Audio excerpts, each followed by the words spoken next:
Another day, another basketball stories na naman ang pagkikwentuhan natin. At ngayon nga, yung pag-uusapan natin ang balitang pagbabalik ni LeBron James sa Los Angeles Lakers. At ang balitang panalo nga daw agad ngayon ang Golden State Warriors.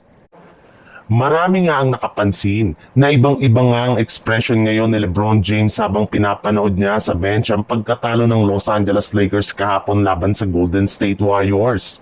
Kita nga sa mga mata nito na gustong-gusto na nga talaga niya na makabalik at makapaglaro muli sa lineup ng Los Angeles Lakers. At base nga sa kalalabas pa lang na balita ngayong araw, i-re-evaluate nga daw ng Los Angeles Lakers ang kalagayan ni LeBron James sa katapusan ng Oktubre, kung saan dito nga daw nila malalaman kung matagal pa siyang mawawala sa team o mapapaaga ang kanyang pagbabalik.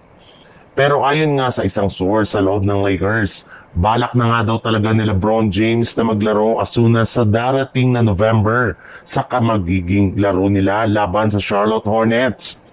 Well, hindi nga rin naman nga pwedeng patagalin pa ni LeBron ang kanyang pagpapahinga at pagre-recover. Dahil sa ipinapakita pa lang ang performance ngayon ng Lakers ay malaki nga ang posibilidad na magsunod-sunod ang kanilang pagkatalo at maaga silang mahulog at malubog sa standing ng Western Conference. Sa ibang balita naman, sa ipinakita pa lang ang performance ng Golden State Warriors noong nakarang araw ay mukhang kakayanin nga daw talaga nila na makapag-compete laban sa mga malalakas na kupunan sa Western Conference. Pero magagawa lang naman nga nila yan kung magiging mas consistent ang kanilang batang player na si Jonathan Kuminga sa kanilang mga susunod na mga laro. Napakaganda nga ng ginawang impact ni Kuminga laban sa Lakers. Mapa-opensa man yan o depensa, at kapag naipagpatuloy nga niya ito sa kanilang mga susunod na laban, especially pagdating ng playoffs, ay hindi malabo na makakuha silang muli ng kampyonato.